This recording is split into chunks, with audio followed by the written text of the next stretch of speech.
వాడు చేసిండ్రా భయ్ నువ్వేదో ఆ సర్టిఫికేట్ జిహాద్ మీనింగ్ తెలుసా? జిహాద్ అంటే ఏంది? జిహాద్ అంటే ఏందో అనుకుంటారు వాళ్ళు.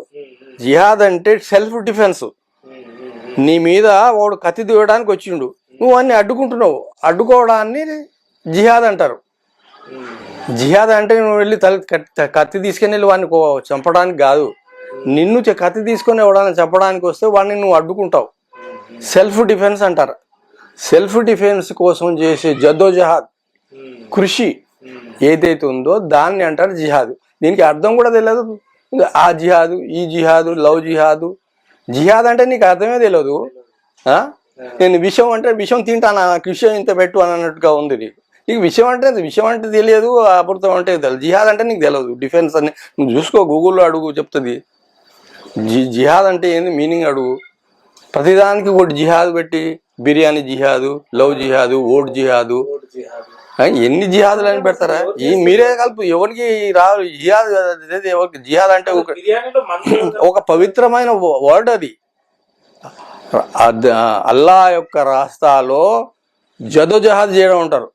అల్లా యొక్క రాస్తాలో జదోజహడం అంటే నువ్వు పారిపోకురా, నిన్ను ఎవడన్నా చంపడానికి వస్తే ధైర్యంగా ఉండి అడ్డుకున్న ఆ ప్రయత్నంలో నువ్వు చచ్చిపోయినా కానీ నువ్వు జన్నత్కి వెళ్ళిపోతావు, స్వర్గంలోకి వెళ్ళిపోతావు.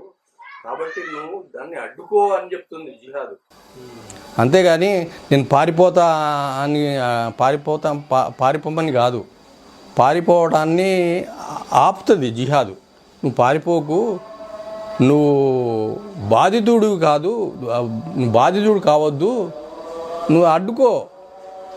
అది జిహాద్ కాన్సెప్ట్. అది దాన్ని వక్రీకరించి జిహాద్ అంటే అది అది చెప్తుంటారు రకరకాలుగా. అంటే వీళ్ళు ఏదో ఒక కొత్త విషయాన్ని కనుగొన్నారు అన్నట్టుగా చేస్తున్నారు దాన్ని.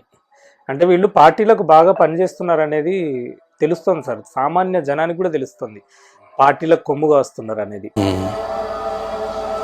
దానివల్ల సమాజానికి కానీ, పార్టీలకు కానీ, దేశానికి కానీ ఎవరికీ ఉపయోగం లేదు.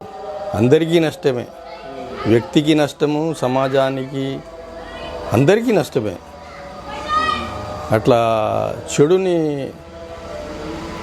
వ్యాప్తి చేయడం, మంచిని అణిచివేయడం అనేది దేశానికి అరిష్టం. జై శ్రీ.